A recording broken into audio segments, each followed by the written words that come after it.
Hola amigos de Contexto. Yo creo que a todos nos preocupa el ordenamiento físico territorial de lo que es nuestras ciudades, de todas las ciudades de la República Dominicana y más los que vivimos en Santo Domingo, que enfrentamos al salir a la calle un desorden, bueno, en el tránsito, a veces también en todo lo que es el ordenamiento de los sectores, en los servicios y demás. Y estuve leyendo hace unos días en acento.com un artículo del arquitecto Eric Dorrejo que justamente hablaba de cómo se ordena un territorio, quiénes los ordenan, quién es el responsable y por qué se hace. Quisimos traerle a ustedes este tema porque aunque parece tan simple y tan obvio, bueno, muchas veces no estamos conscientes y en nuestro país hay muchas irregularidades en este sentido, porque muchas veces está la ley, pero no se cumple, o simplemente el arquitecto o el ingeniero va a aprobar una ampliación, una construcción y se le rechaza, pero otros simplemente no lo aprueban y lo hacen y están ahí pues de una manera que molesta visualmente para transitar. Entonces yo creo que es interesante discutir en este programa qué es la ordenación territorial, quién la hace en nuestro país y por qué tenemos que respetarla y a qué nivel está esta ley que está en el Congreso Nacional. Hace muchísimo tiempo oigo que hay reuniones con grupos distintos, incluso han venido asesores extranjeros, empresarios, personas que están involucradas con las comunidades y no veo que se aprueba, no sé a qué nivel estará eso y me gustaría también enterarme. Para eso hemos invitado hoy al arquitecto Eric Dorrejo, quien pues tiene un máster en urbanización, es arquitecto, como dije, y trabaja y escribe e investiga constantemente sobre este tema. Eric, bienvenido. Bueno, gracias por la invitación y aquí presto para responder a esas inquietudes que yo sé que son necesarias para que la ciudadanía pueda estar clarificada de lo que está sucediendo. Y la gente respeta también un poco más las leyes. Bueno, primero que se hagan, sí.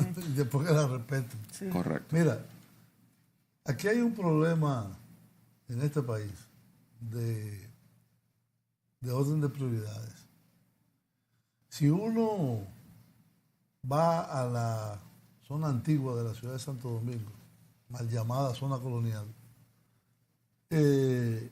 uno ve que la estructuración de la ciudad, y quizá se pueda o no hablar de planificación, es una ciudad cuadriculada.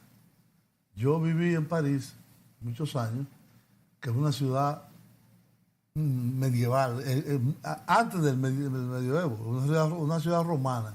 Es una ciudad donde las calles no tienen ningún sentido, es radial, se atraviesan una con otra, etc.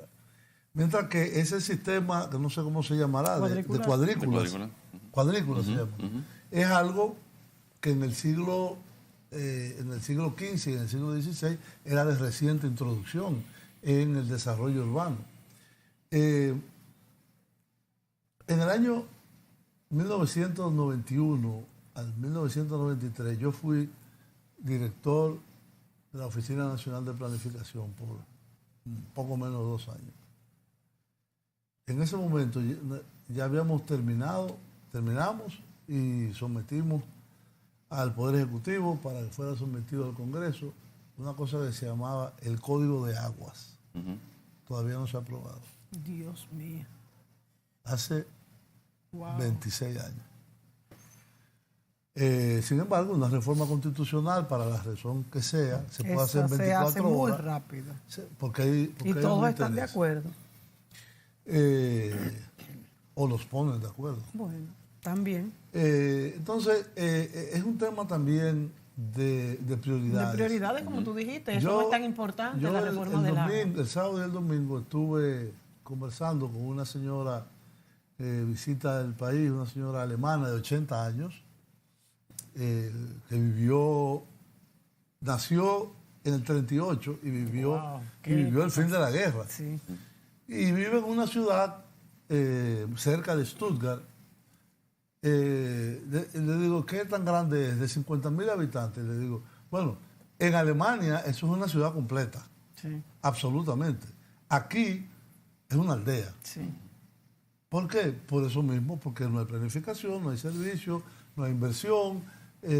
La inversión se puede justificar porque no hay recursos, son ciudades pobres, pero la planificación y el ordenamiento territorial no necesita dinero para tú poderlo concebir.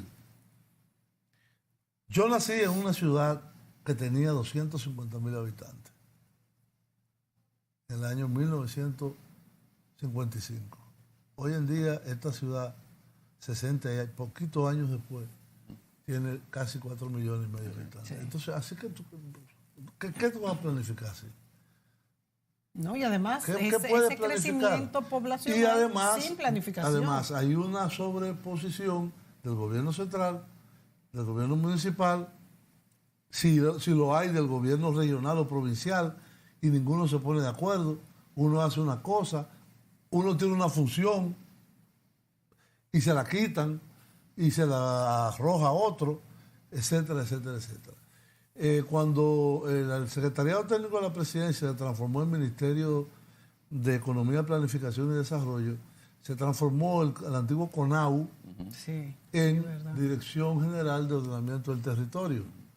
¿Qué está haciendo esa dirección?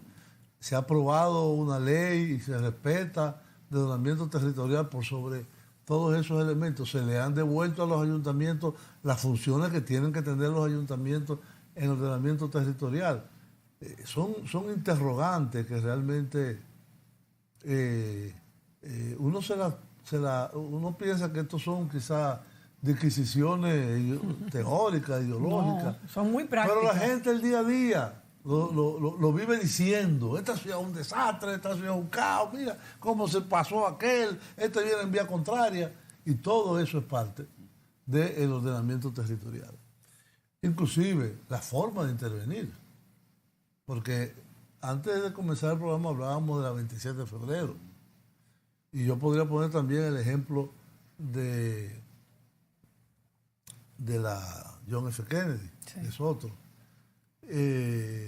Yo recuerdo que por razones, una de mis hijas estudiaba allá y algunos familiares que también viven allá, yo fui testigo de cómo en Boston todos los elevados los tiraron abajo. Todos. Los tumbaron y aquí lo estamos haciendo. El elevado arrabaliza, crea fronteras urbanas. Imposibilita caminar a pie. Imposibilita el desplazamiento a pie. Es un tipo de desarrollo que en muchos países se está eliminando. En Madrid, que tú viviste, creo que queda uno. 4 caminos lo desmontaron. Hay muchos que lo han desmontado. Creo que queda uno el que está cerca de la Embajada Dominicana, que atraviesa un poquito la Castellana. Pero la tendencia es que si usted necesita una vía adicional, hágala por abajo. Sí. La M30. La M30 la metieron entera por abajo en Madrid. ¿Que cuesta dinero? Sí, cuesta dinero. Pero esta montaña rusa que hay allí en la John F. Kennedy, sí, más los llamados muros de New Jersey, que es una frontera urbana terrible. Es como si tú tuvieras, qué sé yo, Alemania Oriental y Alemania Occidental de un lado. Es algo que nosotros tenemos que realmente no solamente pensarlo, sino replantearlo, bueno, y modificarlo. Bueno, usted ha hecho es muy difícil modificarlo. Se pueden demoler esas cosas.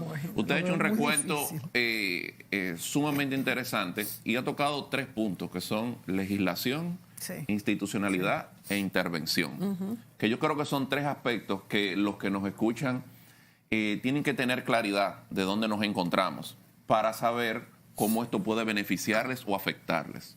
En términos de legislación, como muy bien ustedes lo han mencionado, tenemos una ley actual que se está discutiendo en el Congreso de ordenamiento territorial y uso de suelo. Sin embargo, esa ley es una oportunidad para aclarar muchas dudas que han generado los marcos legales vigentes, no porque sean incorrectos, sino porque no entran en la especificidad de la regulación.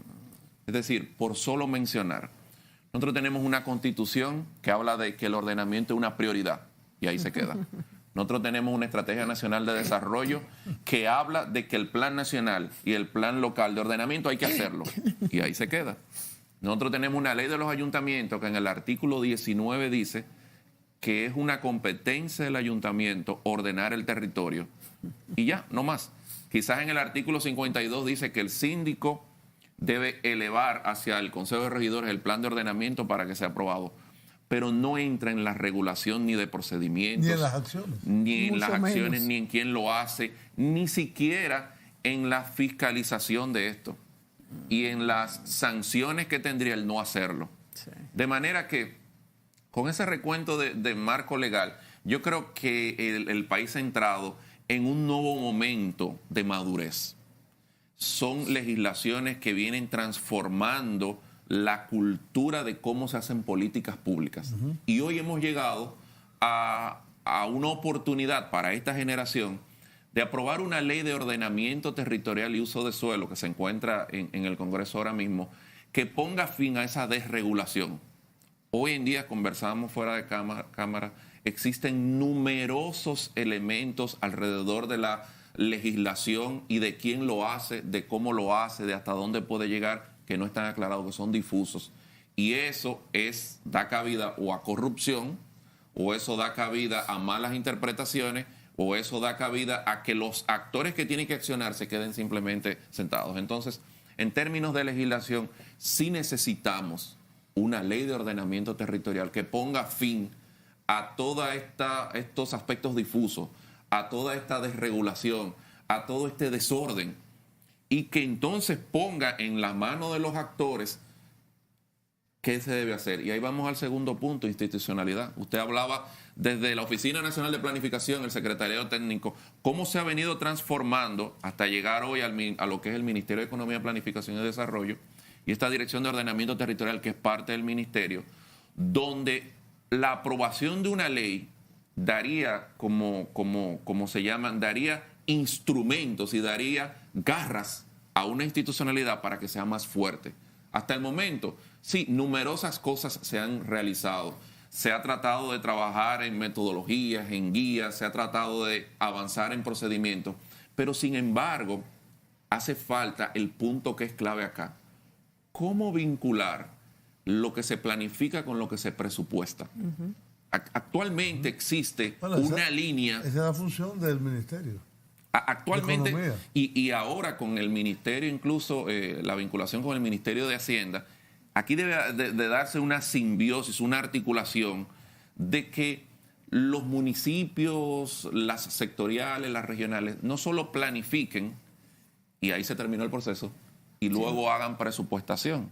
Y son dos procesos divorciados. Todo lo contrario.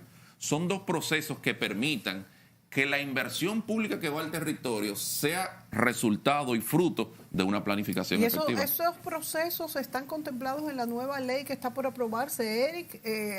¿Hay ya pues todo una cascada de acciones o todavía no? Mira, la ley, que es una ley orgánica, porque implica términos de cambios en el territorio, demanda y establece claramente que hay tres niveles: nacional, subnacional, que sería el regional, y municipal. Establece instrumentos, establece un consejo de ordenamiento territorial que da las políticas y las directrices, fortalece al Ministerio de Economía en la reglamentación. Actualmente, por ejemplo, tenemos una ley de ayuntamientos, la 17607, que no tiene reglamentos. Han pasado 11 años. ¿Cómo hace? 11 años de la aprobación de esa ley y no hay un reglamento de esa ley. Es decir, O sea que no se puede aplicar simplemente. ¿Para qué se aprueba si no tiene un reglamento de cómo o la aplicar? aplican con todas estas debilidades, solamente dándole enunciados, mandatos, compromisos. Pero ¿qué hace el municipio?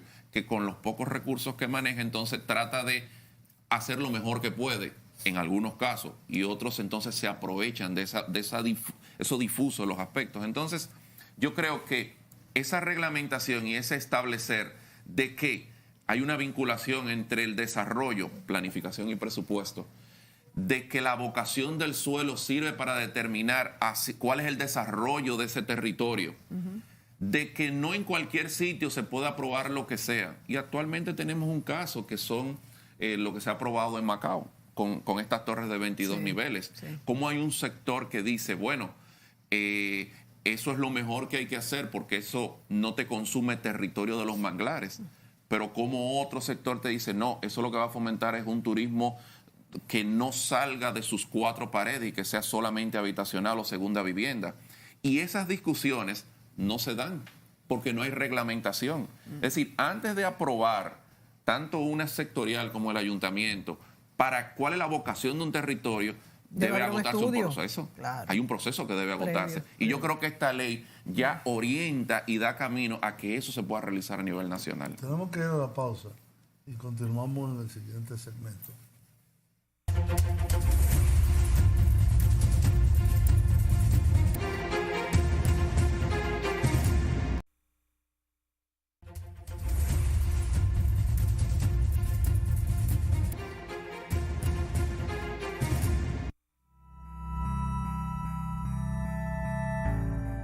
En el transcurso del último siglo, la población mundial ha aumentado de manera impresionante. A principios de 1900, solo habitaba una quinta parte de la población actual. Y esta es una de las muchas razones de los tantos problemas con los que nos enfrentamos hoy en día.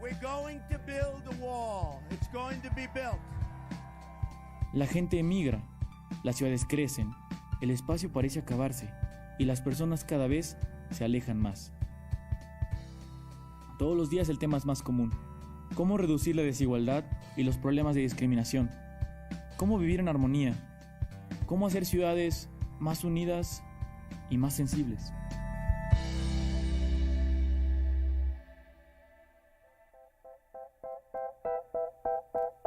Todo sucede en la ciudad, grandes o pequeñas, altas o bajas, en América o en China. La vida en la ciudad es una cuestión que nos involucra profundamente. Y hoy más que nunca está sufriendo grandes cambios en su proceso continuo e imparable de crecimiento y readaptación.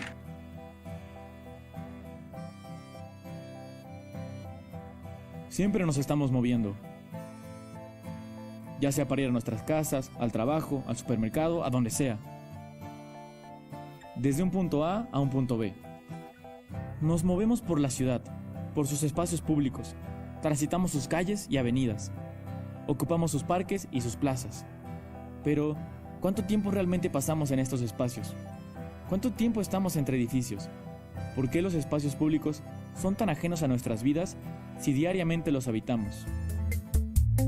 Hay muchos investigadores, arquitectos, urbanistas y sociólogos que han realizado numerosas investigaciones al respecto. Entre ellos está el antropólogo Edward T. Hall, quien escribió en 1966 La Dimensión Oculta, un libro que habla sobre cómo los espacios en los que vivimos nos moldean y cómo ellos influyen en nuestras vidas, tanto el hogar como las calles que transitamos.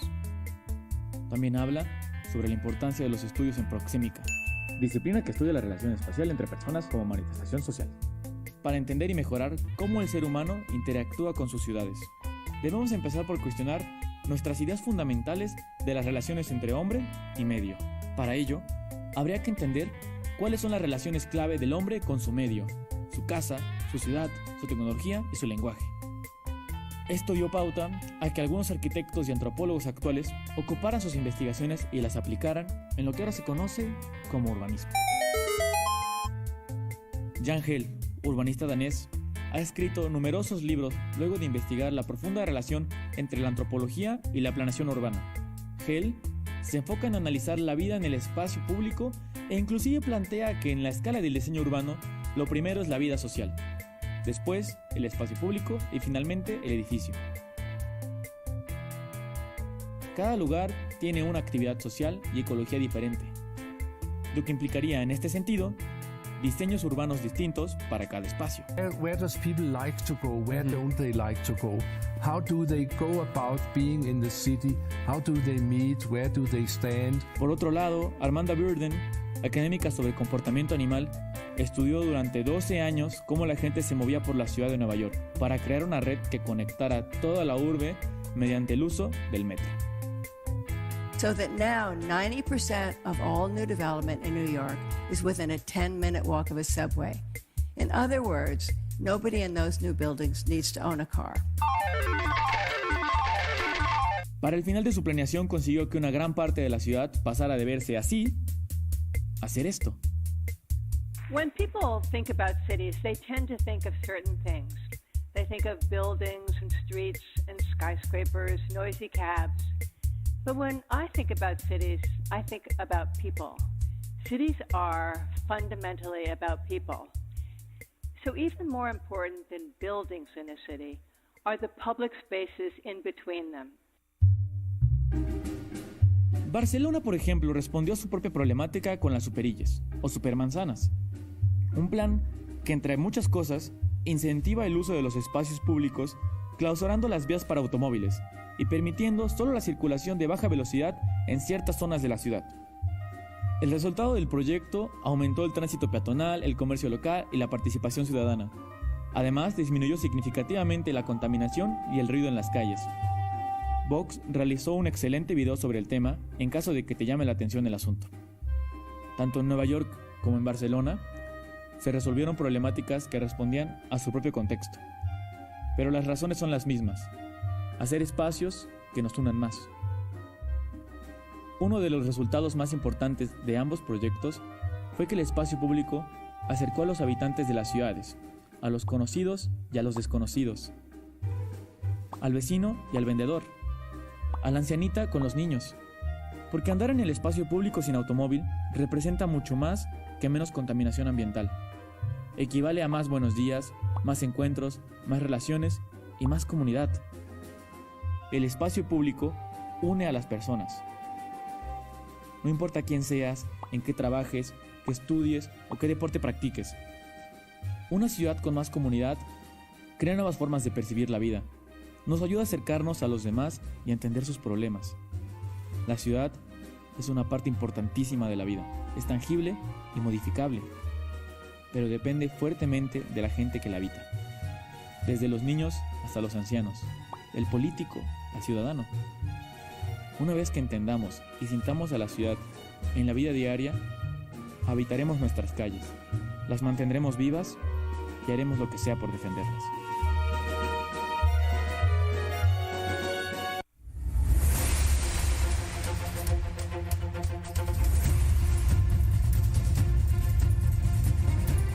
Bien, amigos, este video realmente nos abre el apetito para tantas cosas. Que, bueno, habrá que tomar algunas de ellas. Sí. Hay una idea central y es que la ciudad es el espacio predominante en el mundo de hoy. Yo lo mencioné en el segmento anterior. La República Dominicana en el año 1960 tenía 20% de población urbana, que habría que ver qué era lo que se definía como urbano. Sí. Básicamente era Santo Domingo y quizá un par de pueblos en el Cibao, Santiago y no sé cuál otro más, Puerto Plata, quizás. Pero era un urbanismo asiático, relativo, como decían antes los antropólogos y los sociólogos. Y hoy en día estamos entre un 75 y un 80% de la población que vive en las ciudades. Por eso yo digo, la mayor atención que hay que tener hacia los problemas humanos, ahí habla del hombre, yo diría el hombre y la mujer, Claro. Es a los problemas que hay en las zonas urbanas. Evidentemente, eso no quiere decir desatender la población rural y no incentivar hasta el retorno a zonas rurales. Que ahora mismo están muy disminuidas. Pero hay que repensar el urbanismo nuestro, porque realmente es un urbanismo caótico, es un urbanismo contaminante, sucio, invivible, ruidoso, hostil para el peatón. Eso es terrible. Entonces, hay como decían ahí, hay casos de rediseños. Yo recuerdo el puerto de Barcelona era una asquerosidad. Hoy en día la gente va a pasear al puerto de Barcelona. En Nueva York, que lo pusieron ahí muy rápidamente, hay un distrito que a principios del siglo XX, finales del siglo XIX, era un lugar donde se llamaba Meatpacking District, es decir, el lugar donde guardaban la carne. Y tenía un tren que iba elevado, que lo que llevaba era la carne para los frigoríficos o cosas así. Eso desapareció, esos frigoríficos quedaron abandonados, se llenaron de drogadictos, de todo tipo de cosas. La ciudad tuvo una intervención, inclusive la línea de tren, que era aérea, estaba abandonada. Hoy en día es una de las obras quizás de planificación urbana más extraordinaria, que es el High Line. Y es una de las zonas donde su precio ha subido mayor hasta desarrollar un proyecto que se está haciendo ahora mismo, que es el Hudson River, sí, que es donde inicia el High Line ahora. Exacto. Y es increíble, solamente por una intervención del gobierno local, exacto, cómo se ha revalorizado y cómo el sector privado se beneficia de eso. Por eso yo te pongo aquí un caso, uno o varios casos. Nosotros tenemos uno que para mí es icónico, el malecón de Santo Domingo. El malecón tiene una infraestructura que está hecha. El malecón está frente a lo más hermoso de esta ciudad, que es el mar. Pero el malecón está abandonado. Oscuro, sucio. No solo oscuro, abandonado. Edificio abandonado, edificio en construcción abandonado. Desde hace años. Cayéndose, corroído. Lo poco que queda. Mira, si había algo icónico en esta ciudad, era el restaurante Vesubio y el Hotel Santo Domingo. Sí, ¿Qué pasó con cerrados. esto? Cerrados.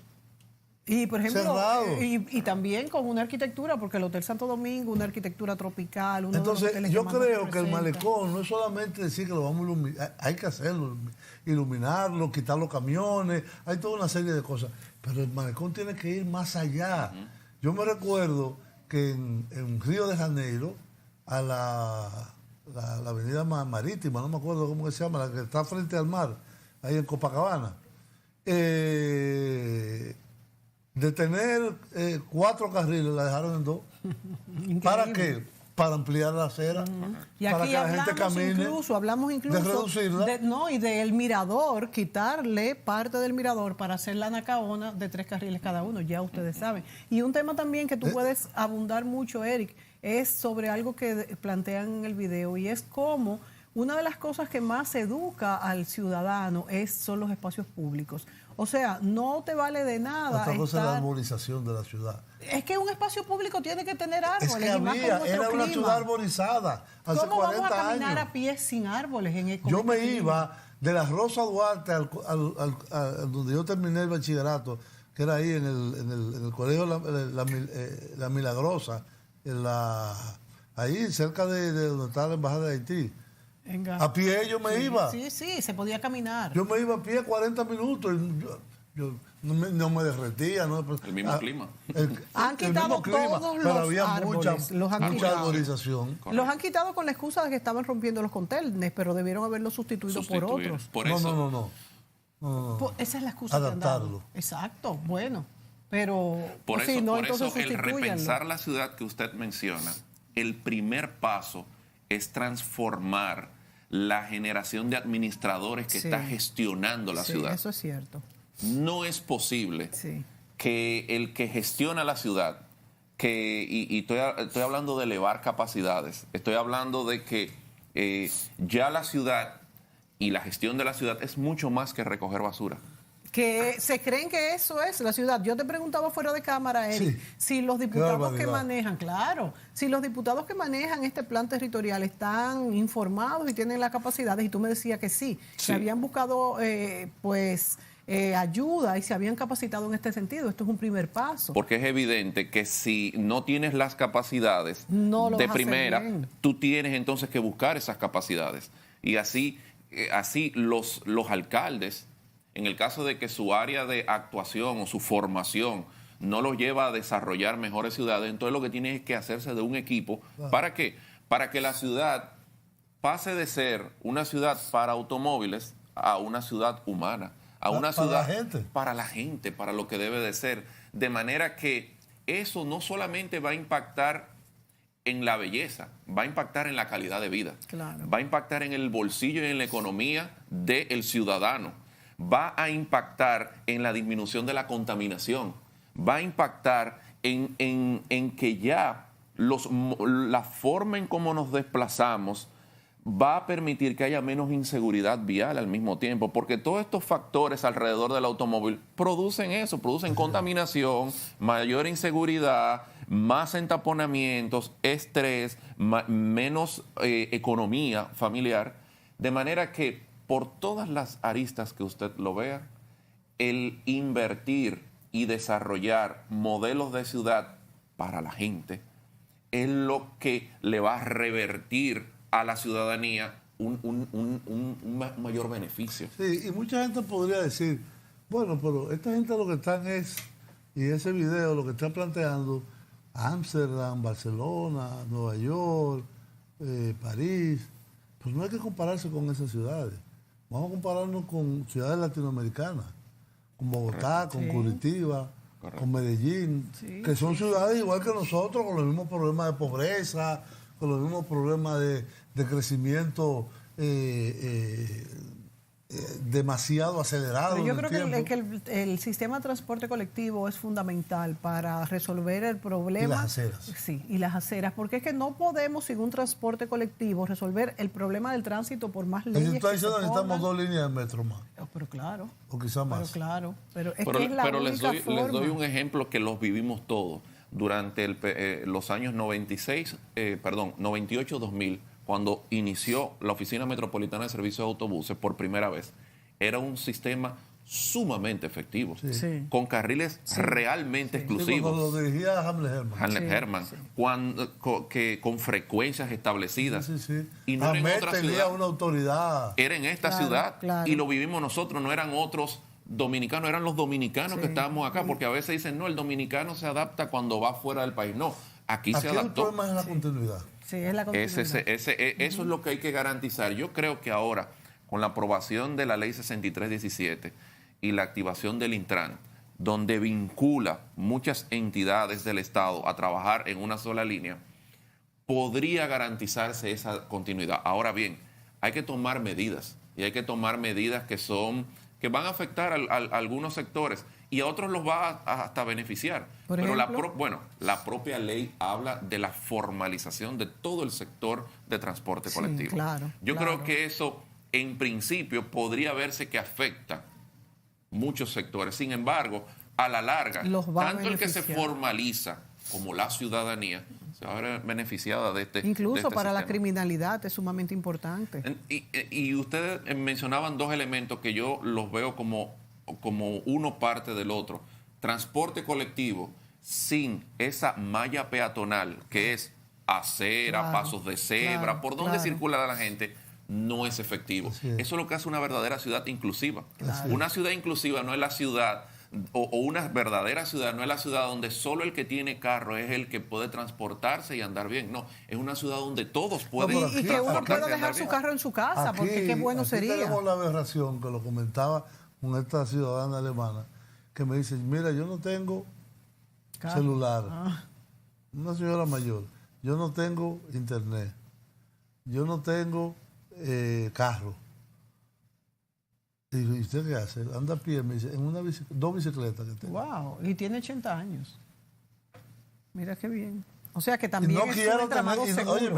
no quiero tenerlo. Y yo estoy, lo que decía el video de Nueva York, yo estoy entre 5 y 10 minutos de cualquier estación del tren o del metro. Es que eso es lo que tenemos que lograr. Porque entonces, ¿por qué no tomamos los transportes urbanos? Esa es la planificación. Entonces hay que integrar, no puede ser que la OPRED, el Intran, el ayuntamiento, obra pública, el otro y tal, sean como islas aparte. No puede ser. Si tiene que ser el Ministerio de Planificación, yo no sé quién, pero tiene que haber un ente que coordine. Este es un país muy chiquito, además. Correcto.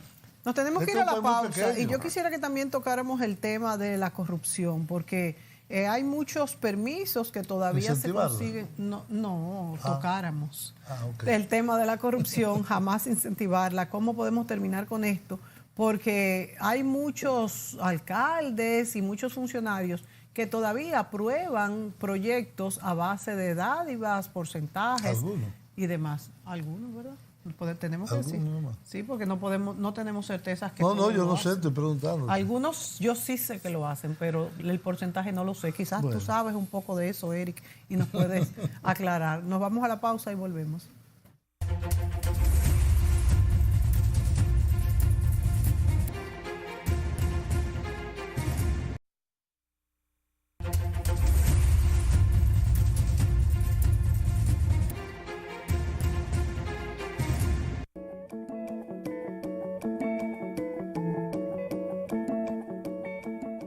La planificación urbana es una herramienta que mejora las oportunidades de alcanzar resultados deseados, ya que permite transformar la intención en acción en el territorio, con base en una toma de decisiones coherente con el plan para lograr las metas y objetivos previamente definidos. Sin planificación, solo queda nada más que reaccionar ante los acontecimientos sin posibilidad de vislumbrar los impactos y consecuencias de determinados hechos. Sin planificación nos podemos encontrar en situaciones en las cuales haya que improvisar soluciones no programadas que terminan siendo altamente costosas para la sociedad.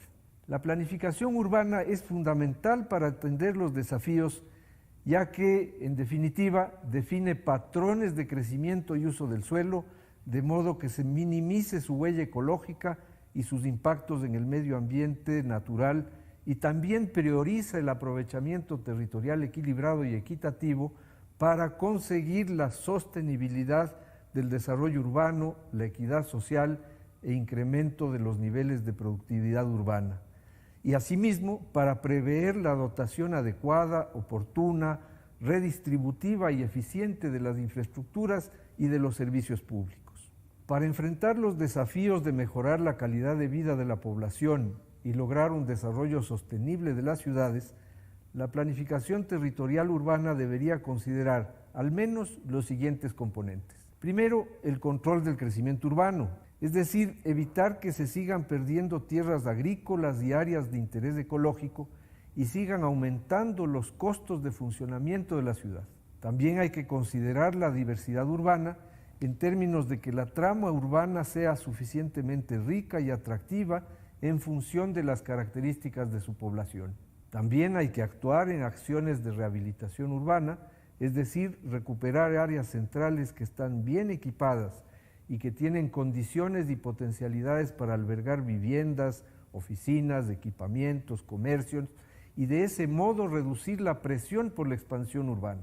Se trata también de trabajar en el fortalecimiento de centralidades, haciendo que haya varios centros para reducir viajes, mejorar la atención a la población y crear sentido de pertenencia de los vecinos y vecinas. Hay que dedicar esfuerzos para la ampliación y tratamiento del espacio público, con parques, plazas, lugares para el deporte al aire libre, que sean de muy buena calidad y que estén bien mantenidos.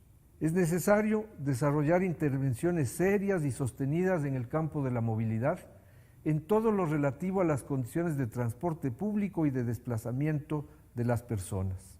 También es necesario atender el tema de riesgos y desastres como sismos, inundaciones, deslaves, erupciones volcánicas, etc.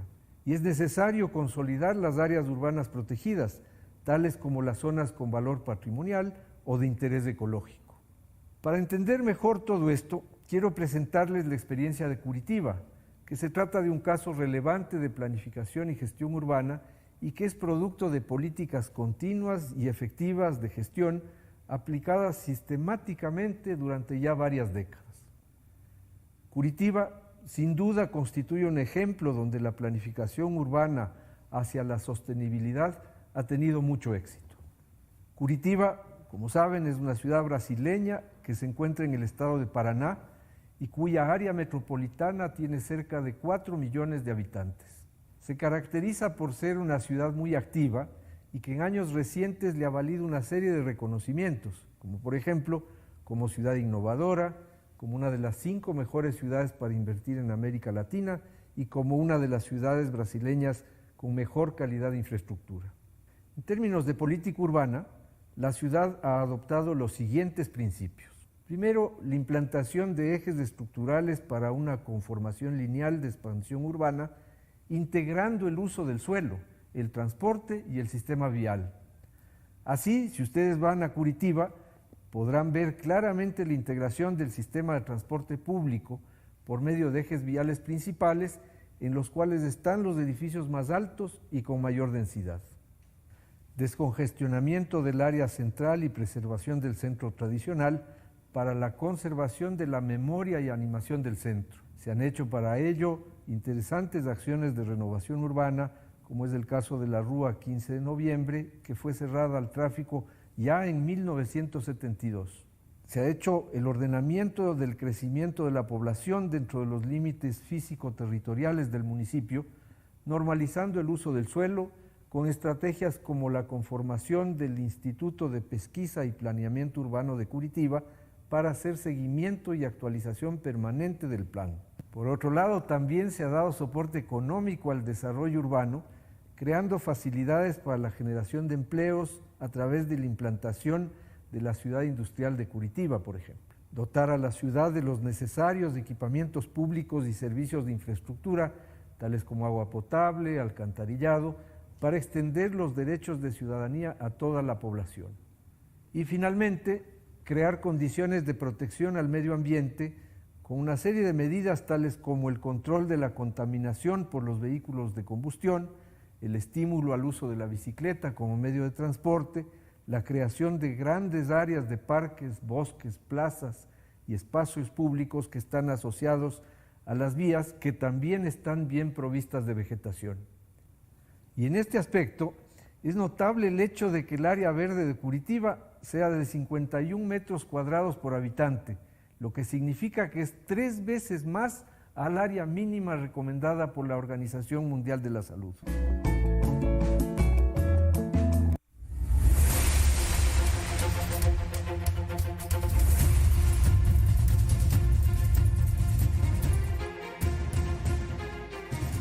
Muy bien, amigos, ahí veíamos esta interesante intervención de los que son los principios de planeación urbana para América Latina o para un país en vía de desarrollo, y en este caso el ejemplo particular de esta ciudad brasileña, una ciudad para Brasil de tamaño mediano, que vendría siendo una gran ciudad en cualquier lugar, incluyéndonos nosotros. ¿Equivalente a Santo Domingo? Sí, igual que nosotros, de 4 millones de habitantes. En Santo Domingo hay un problema que lo mencionábamos en el segmento anterior, es de continuidad. Siendo yo director de planificación, otra vez vuelvo, en el año 92, nosotros, junto con el CONAU de entonces, hicimos una propuesta al presidente de la República, que la había solicitado además, se entusiasmó con el tema, que era la creación de un cinturón verde de Santo Domingo. Está, pero está invadido en una gran parte. ¿Qué es el cinturón verde de Santo Domingo? Es un área de zona de bosques urbanos protegidos, bosques, parques, zonas humedales, zonas protegidas, que incluye desde los humedales del río Jaina hasta los de los Ama, los de la Isabela, la acción de gobierno de Joaquín Balaguer, hay que decirlo, porque claro, fue el único que lo trabajó. No es que me simpatice, pero fue el que lo hizo. Claro. El Mirador Norte, el Mirador Sur, el Botánico, el Zoológico, el Mirador del Este, además de esas áreas de humedales protegidos que hoy, desgraciadamente, están en su gran parte no solamente invadidos, sino están también muy contaminadas. Y eso está ahí. Eso es una acción de recuperación. Y es una cosa que no todas las ciudades del mundo tienen. Es un cinturón verde, literalmente, que delimita inclusive la planeación urbana. Sí. Yo no me resigno a pensar de que el presidente Balaguer, un hombre que casi nació en el siglo XIX, tuviera más visión